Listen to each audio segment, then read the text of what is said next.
So this video goes out specifically to two friends of mine, Tyler and Meg. We got into this discussion the other night, and I was never really to finish the idea that I was trying to propose. So this is concerning the Nephilim and my thoughts on the Nephilim. So let's start with who are the Nephilim. The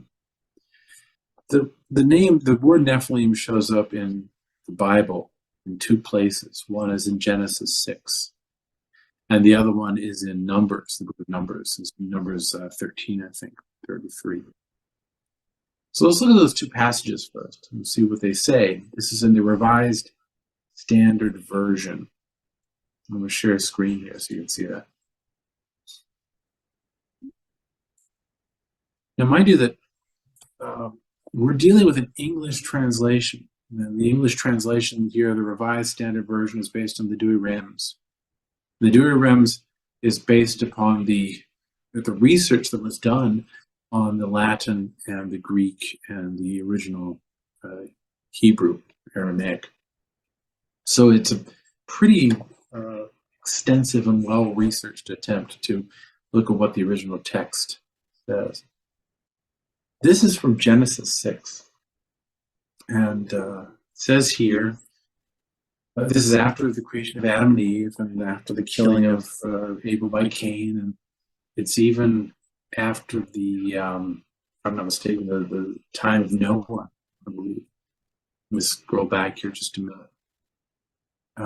Yes, back to, it's generations back. So we've had Lamech and the killing that Lamech does and is boasting about it, and then all these generations that occur all the way down to Noah. So Lamech lived after the birth of Noah 595 years and had other sons and daughters. And thus all the days of Lamech were 777 years, and he died. So right after this, the Bible talks about Noah, and it talks about his sons Shem, Ham, and Japheth. That's important for figuring out who the Nephilim are, by the way, so just hold that thought. So this is in the prelude up to the book of Noah, what happens there.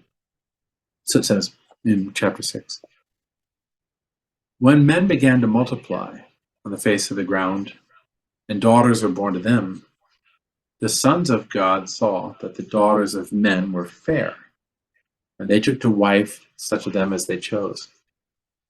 Then the Lord said, my spirit shall not abide in man forever, for he is flesh, but his days shall be 120 years. The Nephilim were on the earth in those days, and also afterward, when the sons of God came into the daughters of men, and they bore children to them.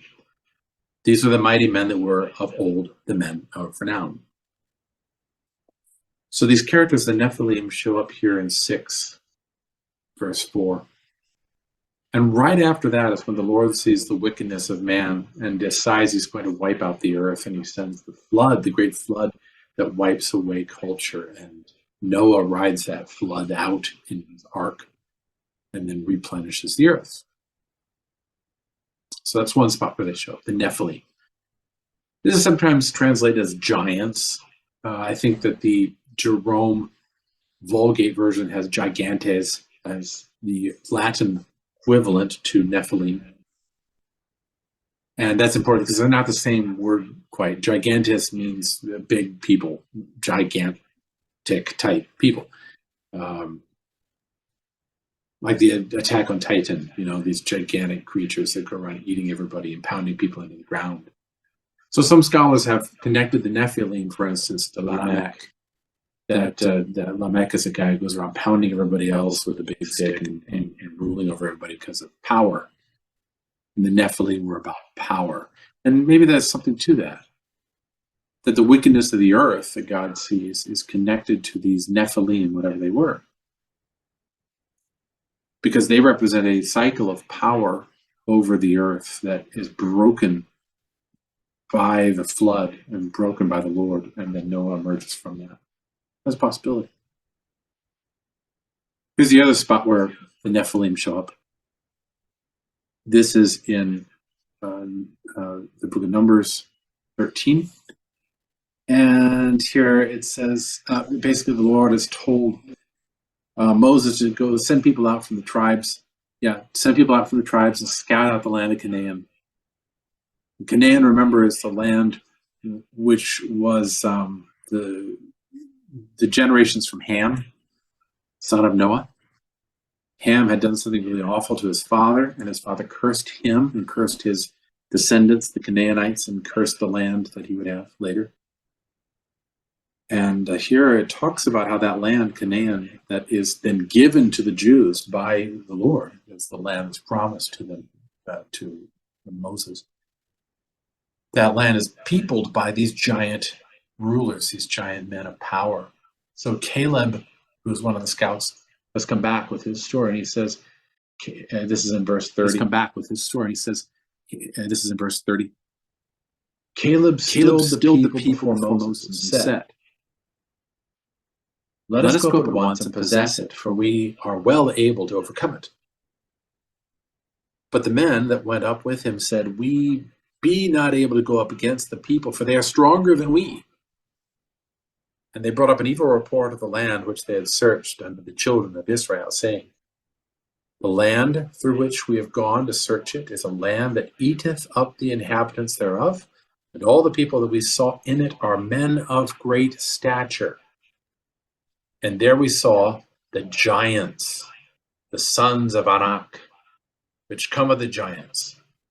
And we were in our own sight as grasshoppers, and so we were in their sight. So in this passage, these giants, the sons of Anak, which come from giants, those are the gigantes, the Nephilim. Most of the talk of this character, these characters, is back from Genesis, though. The reference in Numbers is just sort of an add-on, I suppose. The reference to the Nephilim, what were they? And some speculate, were they fallen angels? Were they demons? Or what was going on here? So we just did a little some minor digging here and there.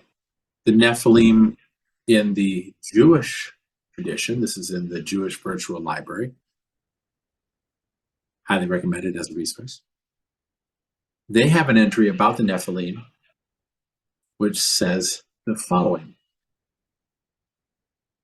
The Nephilim, here's the Hebrew. I don't read Hebrew, so you can parse this yourself, reading it left or right to left.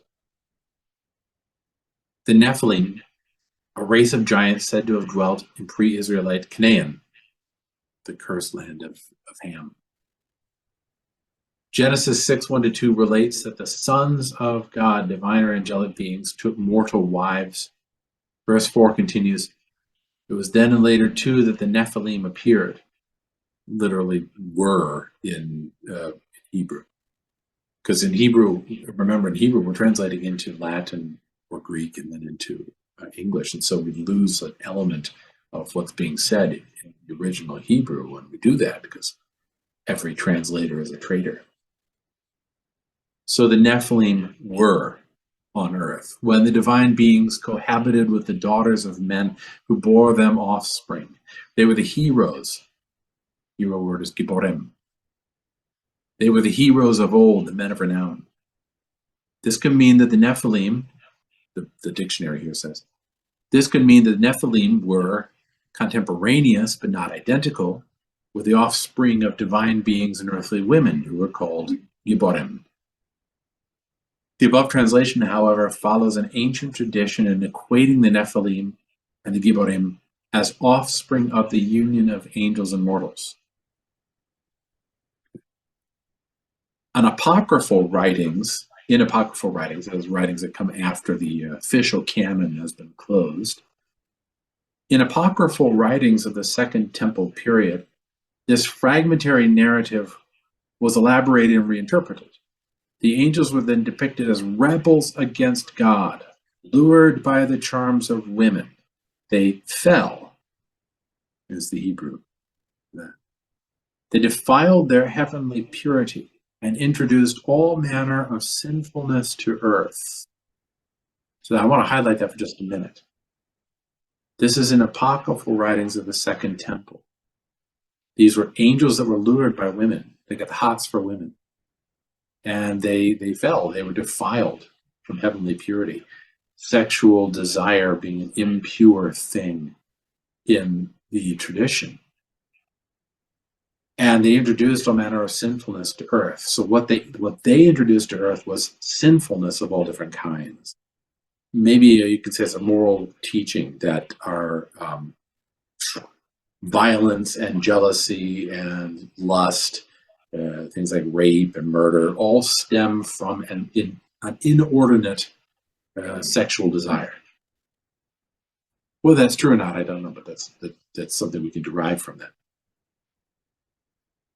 The text goes on, their giant offspring were wicked and violent. The flood was occasioned by their sinfulness. Now, it's pretty obvious that the flood narrative comes as a sort of response to the Nephilim. The reason God floods the earth is not just because humans, it's because the strain of the Nephilim had infused itself into the bloodline of humans, and humans had become corrupt. And as it says, none of these ideas is in the biblical text. It's all from the Second Temple period.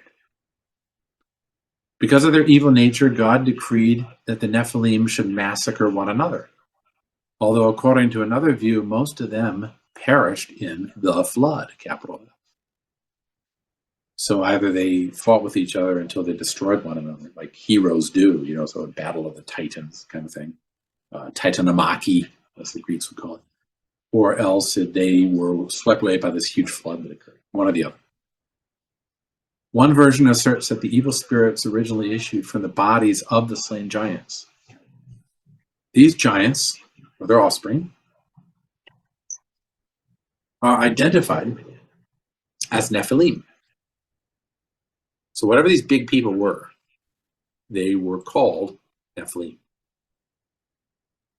As this dualistic myth does not appear in the apocalypses of Baruch and Esdras, nor in the Haggadah of the Talmudic period, it was apparently rejected as incompatible with Jewish monotheism.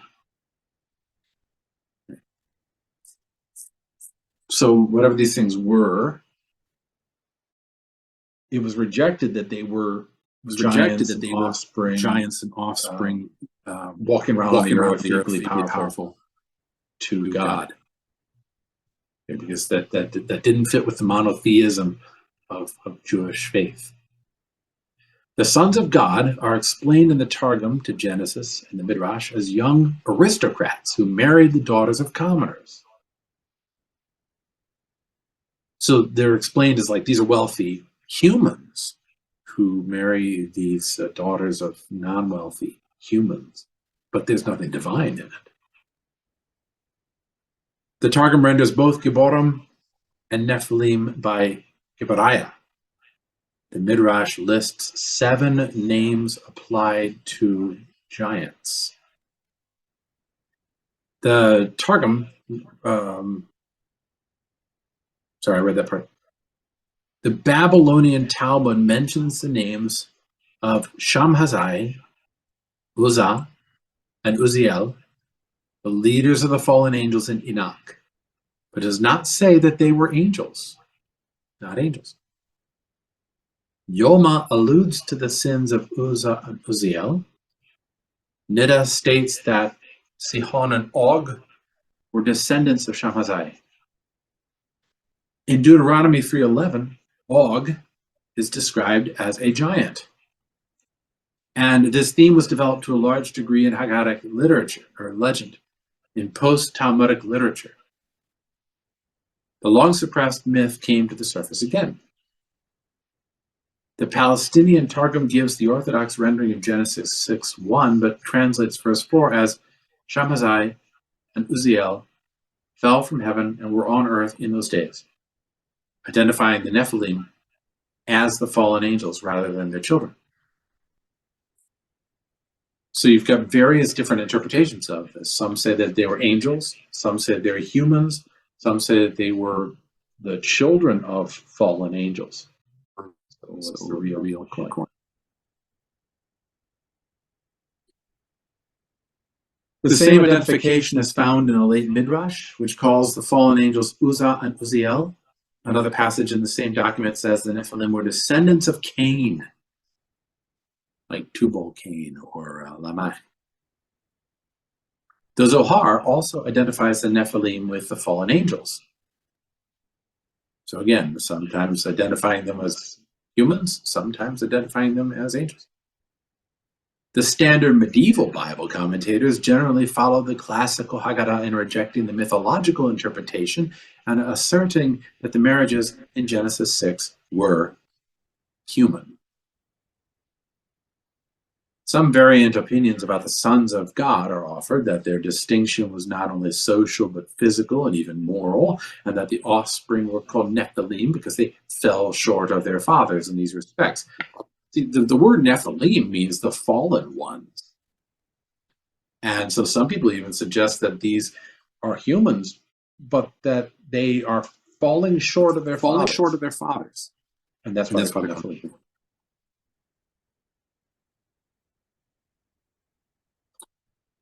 This is just the entry for the Nephilim in Wikipedia, so take it for what it's worth. They are mysterious beings or people in the Hebrew Bible who are described as being large and strong. The word Nephilim is loosely translated as giants in most translations of the Hebrew Bible, but left untranslated in others. Some Jewish explanations interpret them as hybrid sons of fallen angel. But the main passage in Genesis is ambiguous, and the identity of the Nephilim is disputed, still disputed. It says here, a similar or identical biblical Hebrew term read as Nephilim by some scholars or as the word fallen by others appears in the book of Ezekiel. It is also mentioned in the Deuterocanonical books of Judith, Sirach, Baruch, and Wisdom. And that's an interesting point. There is a biblical term, similar or identical biblical term, that is read as Nephilim and is normally interpreted as fallen ones. That goes back to what we just read a minute ago, that these were the fallen ones from their fathers. They were fallen. Okay, so what does this tell us? I mean, this debate, this translation or whatever, is still up for discussion. These fellows, for instance, talking about it for 19 minutes. You know, look at that for what we wanted. Joshua and Caleb discuss the return of the Nephilim. And I even found, a rabbi, here he is. And this rabbi discusses the Nephilim and who they were. And basically, he comes down on the idea that these were angels who wanted to share in the experience of being human. That something was attractive about being human that angels were attracted to. It wasn't just a sexual thing. It was they want to be part of the human experience. Let's see what he has to say for just a minute. I'll mute myself. One of the local from the local kahila here from upstate New York. People think there are no Jews up here, but I learned with two people whose actual names are Moshe. So Moshe Strach was supposed to be here. I don't see him. Someone asked a question last night that we're learning. I think I take much pride in this because I know the Rub spent several years going through Sefer Shemot, the book of Exodus. So I'm learning with Moshe the book of Genesis, and we must be learning for 2-3 years now. And we're still in the first Parsha. We haven't made it to Parshat Noach yet. I'm not sure if it's the depth of our learning or ADD, but this is as far as we got. So we have this question he was supposed to ask, but I don't see him here. So we're learning last night. They talk about the Nephilim, there's the what do you call it? The family tree of humanity is Adam and Eve, and then we read later that there is these people called the Nephilim, and also there's a group of people called the children of God and the children of man. So our question was, where do these people come from, and who are the Nephilim? The Nephilim are angels, as you say, that are special angels that were able to have a feeling for coming down to this world, and we don't know exactly why they wanted to come, but probably they wanted to get a certain perfection by living in the world, being angels in heaven, they don't have much of a challenge in serving Hashem. So they said, listen, we're angels. We want to be like people, to have a challenge, to come to the world, to have challenge, to live up to the challenge, and therefore we'll be greater. People are greater than angels, even though the angel's body is greater than a person's body, because it's holy, and the person's body is mundane and physical. But man is greater than angels, because man has a yetzer hara, has evil within him, and the nisoyan and the challenge of overcoming the evil with his free will. Angels don't have that challenge. So these great people are greater than angels, because we have a challenge, and we have the opportunity to overcome to live, to be successful in that challenge, and that makes us great. Angels don't have that, because they don't have any evil in heaven. So these angels said, we want to have this greatness also. We want to be like people. We want to have a challenge. Hashem put them down in this world. Okay, you want a challenge? Come down to the world. You see what it's all about. And some of them did not live up to the challenge, just like some people don't. The angels who wanted that, okay, you want it, have it, and some of them fell through, and they sinned, didn't accept the challenge. And those are the Nephilim that we're talking about. There were angels coming down to this world, wanting to be like people in order to have a challenge, and they failed. And that's in the Nephilim. They fell down from heaven.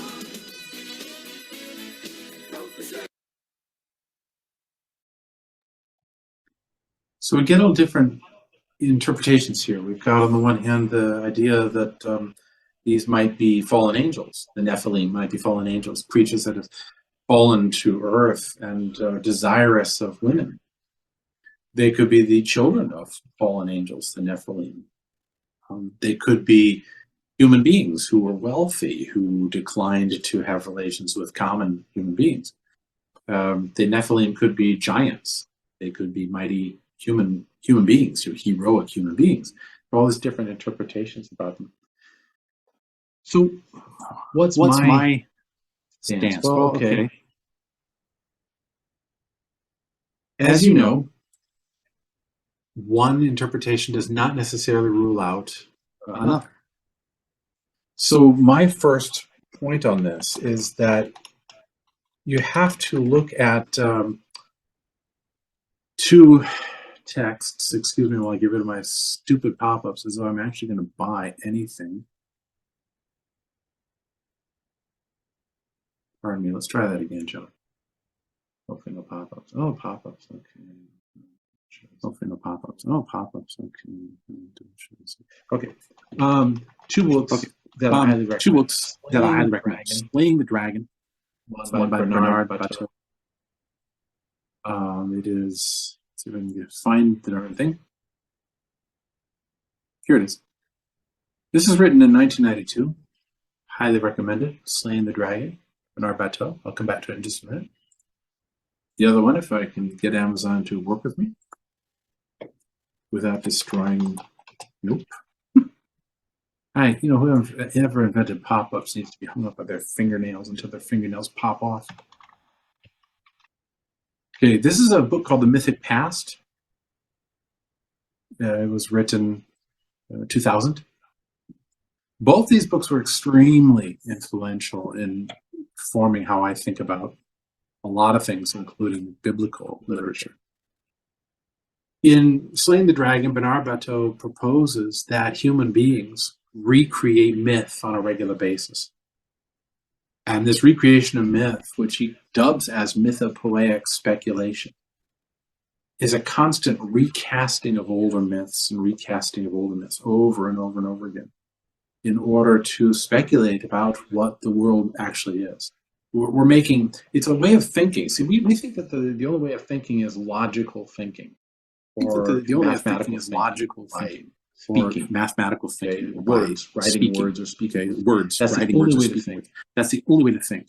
But part of what Bateau recognizes is that ancient people especially saw artwork as a way of thinking. Songs, poetry, drama, religious ceremony, painting, these were all ways of thinking about the world.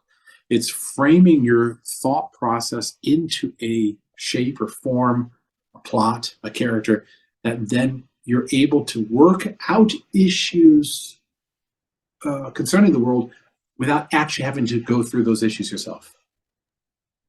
So, but Bato looks at the idea that artwork is simply a way of making sense of the world, or artwork is simply a way of recording history. And he says, yes, it can be that, but it's also a way of thinking about the world. He says, yes, it can be that, but it's also a way of thinking about the world. What is the world like? So somebody says, okay, well, what is the world like? This reminds me of a story. This reminds me of a story. Okay. Or somebody says, what is warfare like? And you're like, well, let me sing you a song. We see this all the time in the New Testament, by the way. Every time, our Lord is asked, what is the kingdom of God like? And he says, well, let me tell you a story. A woman lost a penny and she went looking for it, And so he does this all the time. He makes stories in order to speculate about the world, in order to think about the world or to craft his ideas. Bato therefore says that when we study any piece of literature or art or music, we have to study it in the matrix from which it emerged, the womb from which it emerged. No artwork is ever isolated in and of itself. You can't have a piece of artwork that is completely devoid of any connection to things before it or contemporaneous with it, because things do not get produced in a vacuum. And therefore, Bato says, you can trace the sort of genetic material of one. You can trace the sort of genetic material of one previous story, that's two previous myths. That's called mythopoeic speculation. Let's bear that in mind. This book, The Mythic Past, Biblical Archaeology and the Myth of Israel, written in 2000 by Thomas L. Thompson, is also, I think, a very valuable resource. What Thompson proposes is that the writing of the Old Testament, the Pentateuch and then the history books and the like, that constitute the Old Testament, the Torah, these books can be read as history. And certainly during the response to the Industrial Revolution and the Enlightenment movement was to read them very literally. Like, these actually happened this way. But what Thompson suggests is that that might not be how the ancient world people saw these books. That maybe the biblical writers, in fact, highly likely that the biblical writers were not looking at these stories as actual concrete fact or historical fact that could be proven empirically. Rather, what they were doing was they were creating a culture by creating a history. That's a very significant thought that I think Thompson has. We still do this. Our culture is formed by the history that we adhere to. Just a small example, maybe a radical one, but a small one. In North Korea, the children are taught that America and North Korea had a huge war, and North Korea won. And America is now a devastated wasteland, devoid of people. That North Korea actually conquered America and denuded it of citizens. And many people in North Korea buy that. That's their history. For you and I, that's ludicrous. But that's what they're taught. And they live by that. And it's a way of subjugating them and bending them to the will of the dear leader. Other countries, similar thing. They create a history. And they teach that history as a work history. And that frames the culture. I mean, think about what's happening in American schools in many places, where they're being taught about the world as a struggle between the haves and have-nots. If you look at the past as a struggle between the white overlords and everybody else, then you're going to look at your current situation differently than if you see your past as a struggle between those who love freedom and those who want to be tyrants.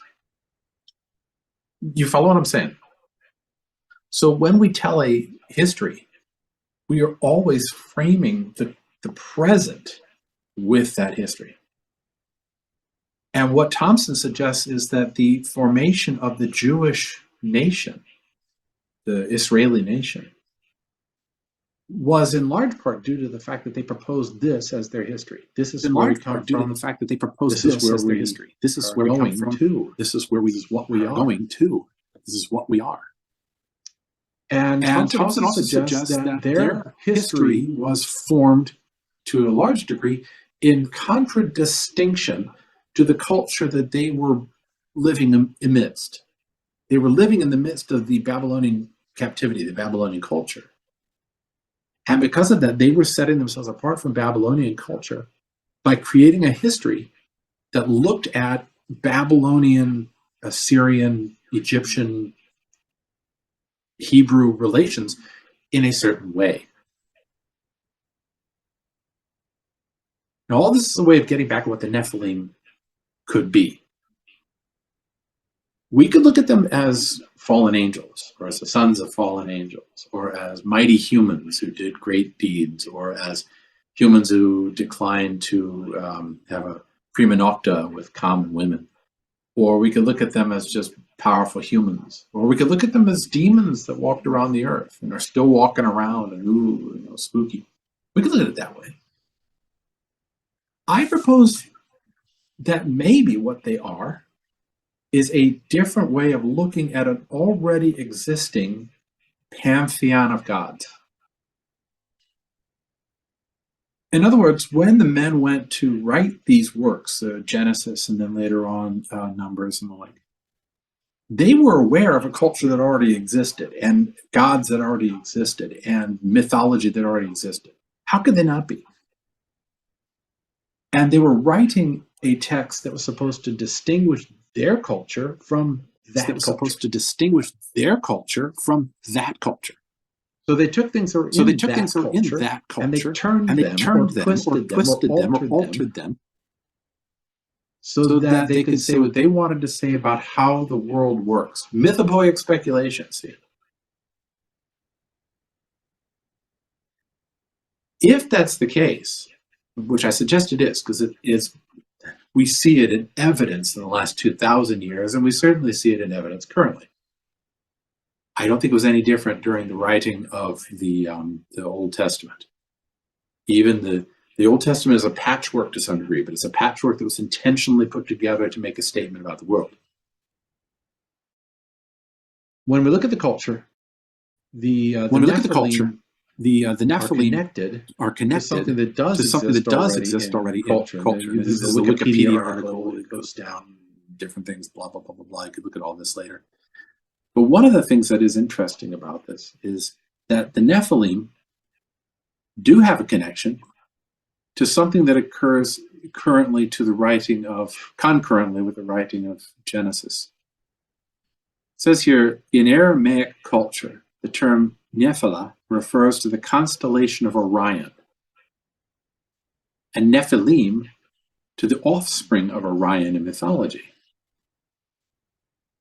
Brown Driver Briggs lexicon notes that this is a dubious etymology, all very precarious. So yes, probably dubious, probably.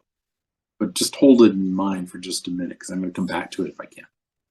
J.C. Greenfield mentions that it has been proposed that the tale of the Nephilim alluded to in Genesis 6 is based on some of the negative aspects of the Apkallu tradition. The Apkallu in Sumerian mythology were seven legendary culture heroes from before the flood, of human descent, but possessing extraordinary wisdom from the gods. And one of the seven Apkallu, Arapa, was therefore called son of Ea, the Babylonian god, despite his human origin. Okay. That's kind of a key, I think. Sumerian mythology, seven legendary culture heroes from before the flood. It says in Sumerian mythology they were of human descent. In Babylonian and Assyrian culture, because I think the Assyrians had a similar thing, they were gods themselves. They brought to human beings certain gifts, and those gifts allowed humans to begin. We see a similar thing in Chinese mythology. The origins of Chinese culture begin with a certain number of mighty heroes that bring cultural powers to the Chinese people. Now, where they got the cultural powers, who they were, I don't know, but there it is. It's just a similar idea. These Apkallu, as they're called, we can see in various cultural forms. So here's one, the Apkallu. Okay. A bird-headed Apkallu on a relief at the palace of Ashurnasirpal II. At the palace of Ashurnasirpal II, the collection of They nations emerged, as it says here, from the ocean of wisdom, the ocean of known wisdom, as the primeval sea below the void space of the underworld, and the earth above. Enki, who was a brilliant scientist, geneticist, and engineer, was a Sumerian water god of Eridu, located in the southern wetlands of what is today Iraq. Sorry for the pop-ups, they just keep coming up. Known under other names such as the Akkadian, Babylonian Ea, god Enki was considered the creator of mankind. So kind of like Prometheus or something, or Epimetheus in Greek mythology. In the Era epic, Marduk specifically asks for the 7 sages by saying, where are the 7 sages of the Apsu, the pure Puradu fish, who just as their lord Ea have been endowed with sublime wisdom? The Apkallu are often referred to as 7 sages, and their duty was to assist god Enki and introduce art and learning to humans. To assist god Enki and learning to humans. The Sumerian king list found in the temple library of Nippur, ancient city of Mesopotamia, offers information on how the first gods gave human beings the gifts necessary for cultivating society. And here it shows Enki depicted on an Ada seal from the British Museum. Oh, notice the wings. Okay, like angels. Similar iconography. Our angels are now nice, sort of wearing a bathrobe, blonde-haired, sort of feminine things, but that's really a little far cry from their origins, which are kind of terrifying creatures, a combination of lions and bulls and eagles. According to the Sumerian king list, there are 5 important cities that predate the flood. These early cities were ruled by 8 legendary kings, each of whom reigned for 1 and more centuries. The first 7 of these antediluvian rulers were served by semi-divine counselors called Apkallu, who introduced learning and arts to Sumer. That's a gross ad. In the Epic of Gilgamesh, the Apkallu are said to have laid the foundation for the this is badly written, the Babylonian legend city of Eridu, basically. They laid the foundations for Eridu. The 7 Apkallu were known as Uana, who finished the plans for heaven and earth; Uanaduga, who was endowed with comprehensive intelligence; Enmaduga, who was allotted a good fate; Emagalama, who was born in a house; Emabuluga, who grew up on pasture land; An-Enlilda, the conjurer of the city of Eridu; and Utu-Abzu, who ascended to heaven. Uana is believed to have been Arapa, Amar Anus, at the University of Tartu, Estonia, has put forward an intriguing theory suggesting that the 7 Apkallu could have been the original Watchers. As previously discussed on ancient pages about the Watchers, the fallen angels who were the sons of God. The subject of the Watchers is controversial, and scholars think the Watchers deliberately created the hybrid giants to destroy God's creation as punishment for being cast out of heaven. So there's a legend, perhaps, that these guys were created in order to punish the creation for being cast out of heaven. And that's in Assyrian and Babylonian mythology. And I like this one, the winged man, protective spirit, or Apkallu. The article goes on, it's a kind of lengthy thing, but I'll just read the last bit of it here. The Apkallus themselves were sometimes viewed negatively as malicious creatures within the Mesopotamian tradition itself. Among other associations, the Apkallus had strong ties to Mesopotamian demonology. They were occasionally counted as demonic and evil beings capable of witchcraft. This point of comparison shows that the wickedness of antediluvian teachers of humankind, that is before the flood, teachers of humankind, was not wholly an inversion of the Mesopotamian traditions by Jewish scholars, but was partly taken from already existing trends in Mesopotamian demonology, Amar Anos explained. What that sentence there suggests is that the Jewish scholars took these characters, the Apkallu, and inverted them. What does that mean, inverted them? Well, it changed them from being good characters to being negative characters. But Amar Anus suggests that that was already happening, that they were already being seen as demonic characters even before the Jewish scholars came along and inverted them. However, it is very likely that the Apkallu were deliberately discredited and assigned evil attributes by later authors. As many kinds of Mesopotamian sciences and technologies were ideologically conceived as originating with antediluvian Apkallus, so both Enoch and the Watchers were depicted as antediluvian teaching powers. In so doing, the Jewish authors wanted to depict their national hero as superior to the champions of foreign wisdom. So the Jewish people were trying to depict their national hero, first Noah and then Moses, as superior to these champions of foreign wisdom. That's according to Amar Anas. One could easily dismiss the half-human, half-fish Apkallu as pure mythological beings, but the fact they were known under different names in other parts of the world makes them very intriguing and highly significant to those who study mythology and ancient history, etc., etc., etc. This is a Khan Academy article that just talks about artwork in that area, and this is a quick blurb. It says here, this picture above is one of a pair which guarded an entrance into the private apartments of Ashur-nasir-pal II. The figure of a man with wings may be the supernatural creature called an Apkallu in cuneiform texts. He wears a tasseled kilt and a fringed and embroidered robe. His curled mustache, long hair, and beard are typical of figures of the state. Across the body runs Ashur-nasir-pal's standard inscription, which records some of the king's titles. Protective spirit relief from the northwest palace of Ashur-nasir-pal, sometime around 883 to 859, so 9th century. Neo-Assyrian. That's this guy. He's an Apkallu. So who were these Apkallu? They were protective spirits, but particularly they were protective spirits that granted gifts of wisdom and craft and art. Another entry, this one is from Livius, the website Livius. In ancient Mesopotamian myth, it was believed that the gods created humankind to cultivate the soil and make sure that the gods, by means of sacrifice, would receive their meals. Man was sort of the butler of the gods. However, the first people did not really understand how to perform the tasks they were supposed to perform, and therefore, the gods sent the Apkallu, the 7 sages, as teachers. These creatures came to the human world from the sea. The first one of these was Uana, or Oannes, who had not only the body of a fish, but also the feet, arms, head, and voice of a man.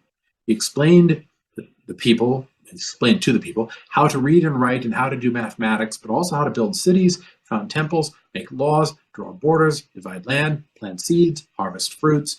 Uana also explained to the first humans how the gods had created the world. There were other Apkallu. Each of them was associated with one of the cities of old, and they taught the people. The story of the Apkallu is told by Berossus in the Epic of Gilgamesh. They are mentioned as the builders of the walls of Uruk, one of the oldest cities in Mesopotamia. They are also mentioned in ritual texts and are represented in Palace S in Pasargadae. An interesting echo can be found in Jewish apocalypticism, in which sometimes beasts are represented coming from the sea. Plaques of the Apkallu could be placed in Mesopotamian houses and were believed to ward off evil. It is likely that the Greeks copied the idea and created their 7 sages after the mythological heptad, the 7 of Assyrian Babylonian myth. And one more entry on this, the Apkallu from the temple of Ninurta. Again, the picture with the eagle head and the angelic wings, the eagle wings. And notice he's carrying this little purse here and a pine cone. Intriguing. There's a whole video you can see about this purse imagery and what it means. That's a different subject of a different day. And this just says, this gypsum wall relief depicts an eagle-headed and winged man. This is a protective spirit or Apkallu. He holds a bucket and a cone and wears an elaborate dress and accessories as well as sandals. Neo-Assyrian period during the reign of Ashurnasirpal II, the temple of Ninurta at Nimrud, Mesopotamia, modern-day Iraq. Okay, so that's the 9th century. Now, what am I getting at here? In Assyria, in Babylon, in Mesopotamia in general, there's this huge culture, this mythology that developed, and they had these characters that were sent by the gods to teach human beings how to cultivate the land and how to plant and farm and cook meals and prepare the house, and all these different arts. And that way the humans could do their job and make the muffins for the gods so the gods could be fed. And that says essentially that human beings' primary reason for existence is in order to be the muffin makers of the gods. We exist in order to make food for the gods. And we didn't know how to do that because we were stupid. And so we were sent these divine beings who then came and taught us all these arts. But they had power over us, right? They ruled over us. They were beneficial, but they were also a little on the sinister side, as that shows from as they moved to become more evil and sinister gods. So by the time they're writing the Old Testament, Genesis, that's roughly 6th century. 200 years after this bas relief here. The Hebrew people who had been in captivity in Babylon were losing their culture, were defining themselves against this, and they were saying something different about the relationship between man and God. Humans were not made to be the muffin makers of the gods. In I think it's Babylonian mythology, the fight against Tiamat was accomplished by Marduk, who split her body into and scattered her blood over the body of her consort, who was a rebel angel. And up from his blood were scattered all over his body. Up from the blood came human beings. That's how humans are created. And humans were destined then to be the food makers for the gods. What does that say about a human being? That he is the result of a rebel goddess and the blood of her rebel consort torn apart and scattered all over her split carcass. How is that different from a God who says, let's make man in our own image? How's that different? How is it different that man is supposed to be the gardener for the gods, and everything he does is in order to give to the gods the gardener for the gods? Everything he does is in order to give to the gods food. Man is put How's that different from the garden? Man is put in the garden to tend the garden world, to subdue the world and rule over it. How's that different? If we're put in the garden to subdue the earth and have dominion over it, aren't we in a parallel position to the God who subdues the earth and has dominion over it? It's as though the Bible is saying man is inferior to God, but he is a parallel in a way. He's made in the image and likeness of God. So it's not that the Jews were writing down history as it went along. It's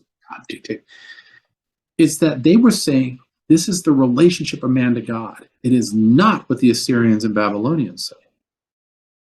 It's this other thing.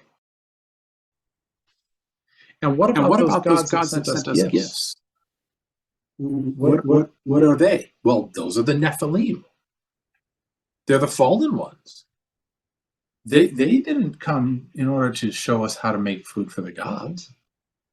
They essentially came in order to dominate over us. But our religion, the Hebrew religion, is a liberating religion. It's about freedom.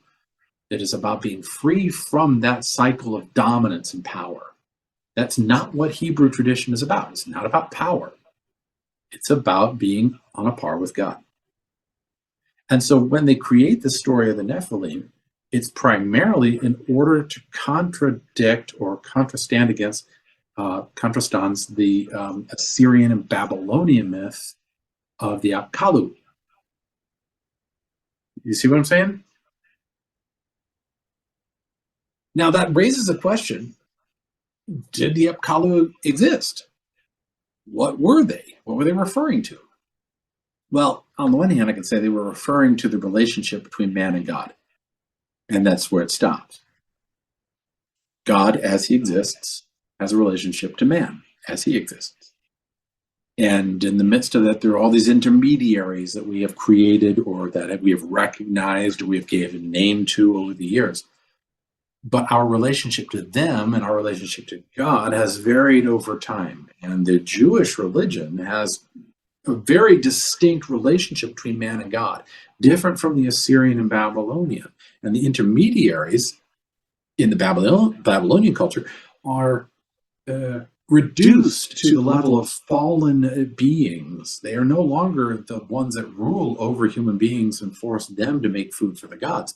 They are now fallen creatures that want to have sex with the beautiful girls of the Hebrew religion.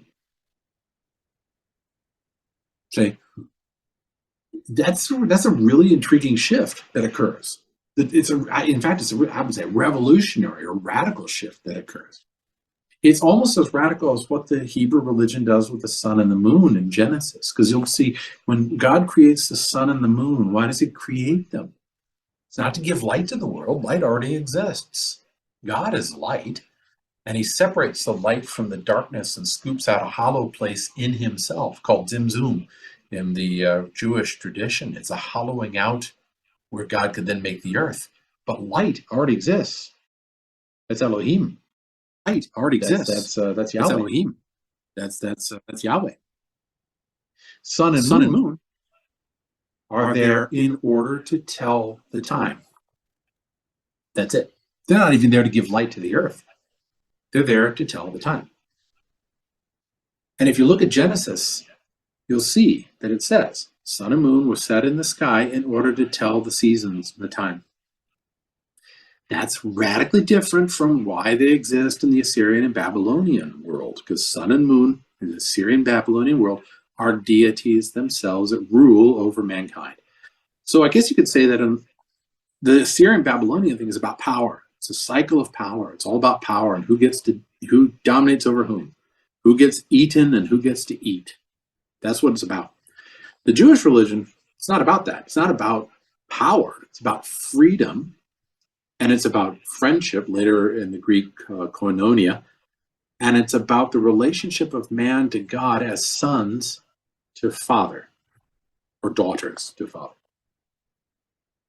A really radical difference.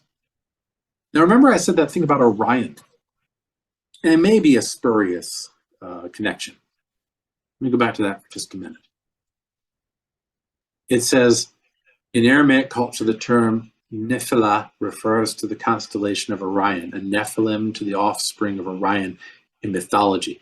However, the Brown Driver Briggs lexicon notes this is a dubious etymology, all very precarious. So we don't know for sure whether that's actually where the word Nephilim, fallen ones, comes from. But there is a really intriguing theory that people like Randall Carlson have mentioned before. And if you haven't seen Randall Carlson's video on Halloween and the origins of Halloween, I highly recommend it. It's very, very provocative. Part of what he suggests is that we pass through the tail of a comet every fall that is referred to, I think, as the Leonids. Now, I'm not a scholar on this, so please, if I get it wrong, I'm sorry. But these are the Leonid meteor showers. And they originate out of the shoulder of Taurus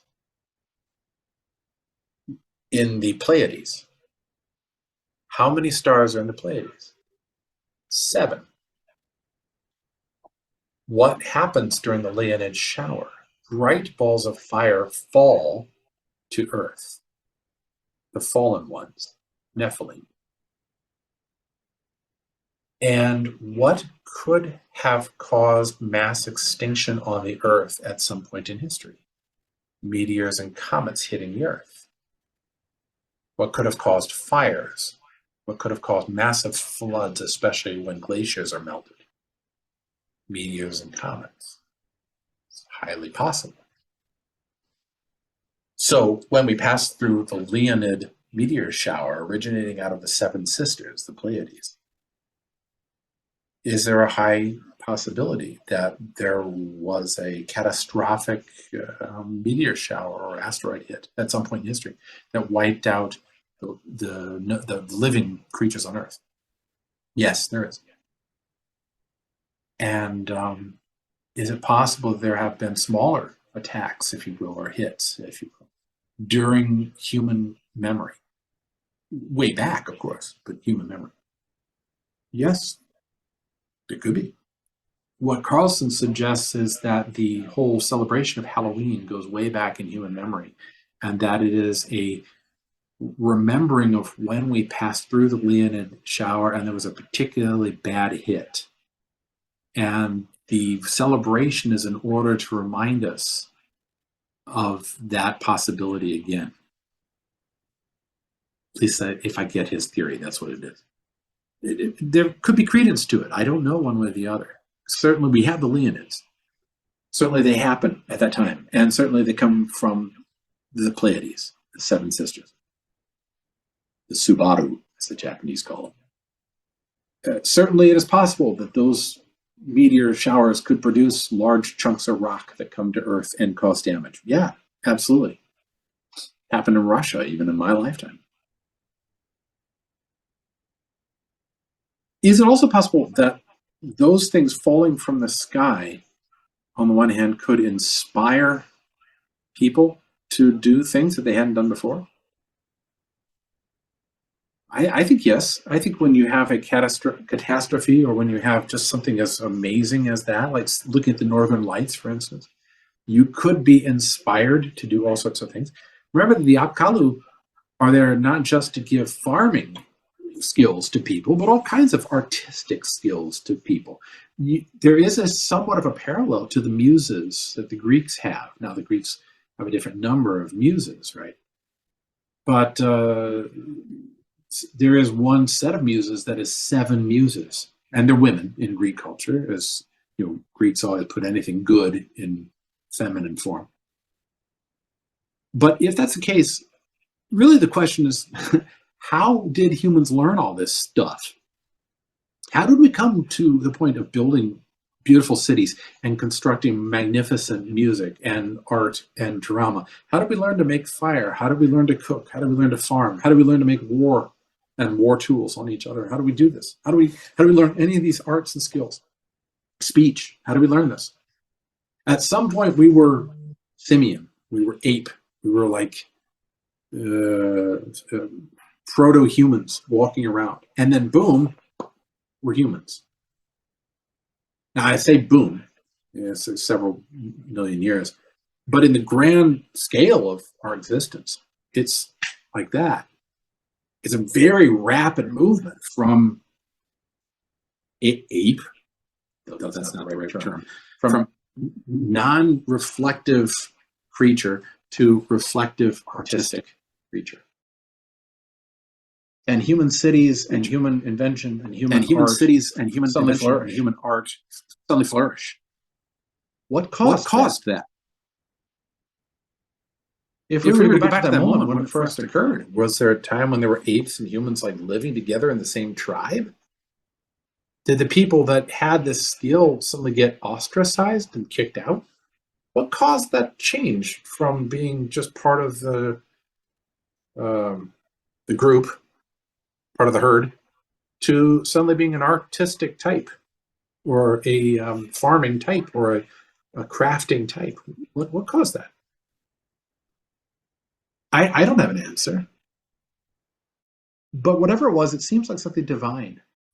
But whatever it was, it seems like shift something divine. human beings, Because it seems to from shift being into just human mere beings, animals, from being going just mere around animals, and going around and food and collecting food and trying not to be eaten, eaten, you know, trying to have sex with other humans or creatures, to suddenly being a totally different creature, a creature that creates art and architecture and all this other stuff.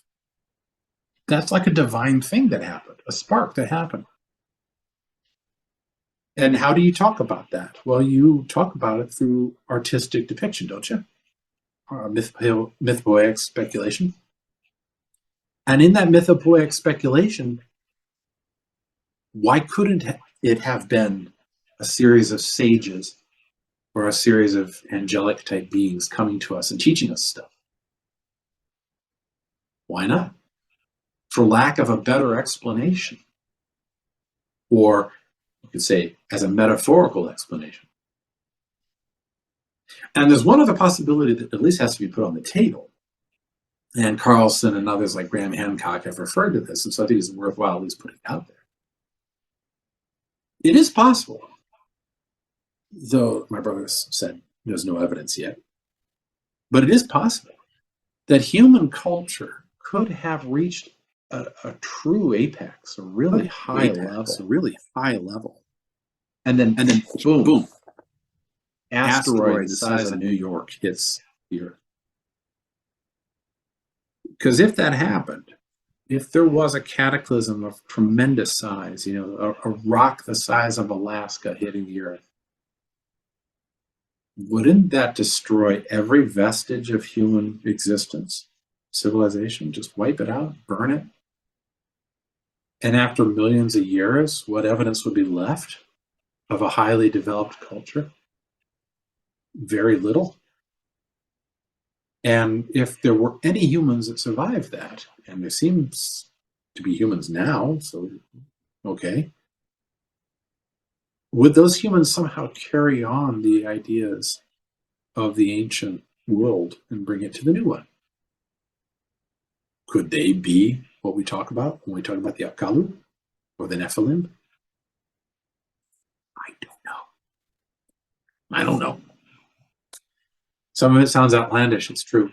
But if you have a better idea of how it is that human beings actually gained these skills and gained them very fast and very early in our history, I'd love to hear it. One way or the other, it seems to me that what the Jewish culture was doing was taking these Apkallu images that were existing at their own time and changing them, turning them around, twisting them around, in order to fit a really radically new narrative.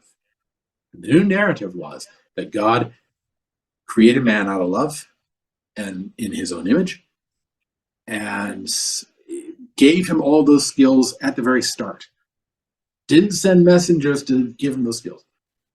Man was not made as an idiot. Man was made in the image and likeness of God from the beginning with all those skills of farming and crafting and all that. And then the Nephilim become nothing more than, I don't know, randy fallen angels, for whatever that's worth. Anyway, let me know what you think. Questions you have, pursuits that you are pursuing. I thank you for spending the time with me, and see you in the near future with something new. So long now.